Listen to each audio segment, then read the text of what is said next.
Good afternoon and welcome to the Good Plates Kitchen. Today I'm going to show you a hack to make caramelized onions.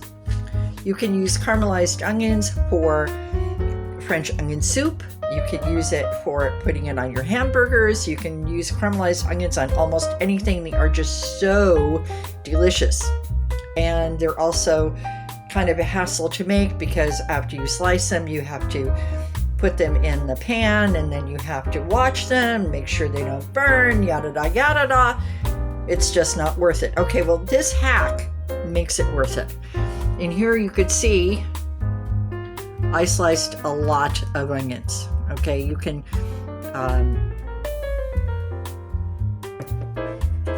okay, first thing we're going to do, we're going to put these onions in this crock pot. This crock pot has a liner in it, so it'll make it really, really easy to clean up. And here we go. There's all my onions. Barely fit in here. Okay, and the onions are in the crock pot. I'm just gonna break them up a little bit with this spoon.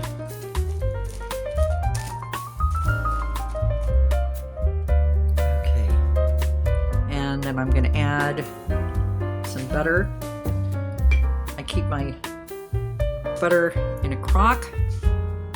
Very French, but also really great keeping your butter nice and fresh, and it can still stay soft enough that you can spread it on bread. And since this is a lot of onions, I'm going to add a lot of butter. This is about a quarter of a cup. All right, now that's done. And I'm going to turn this on to low. And that way, put the top on.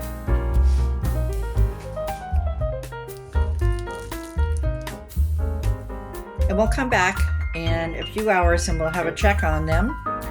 And then you'll see how wonderful they are. These are actually going to be cooking overnight. So they will get really, really soft and really, really wonderful. Okay, and we will see you in a little bit. Okay, we are at the 9-hour mark. Just checking in. You can see how it's doing. It's been 9 hours and we're going to put the top back on and let it cook some more. Okay, we are at 24 hours and we're going to let it go another 3 hours to get some of the liquid away. I could take these and saute them off in a regular pan, but I'd rather do it this way and they will be done just in time for dinner. And here are my finished onions. We're going to put them into soup. We're going to put them on hamburgers. I'm going to put them in some scrambled eggs. Okay, and we'll see you next time on The Good Plate.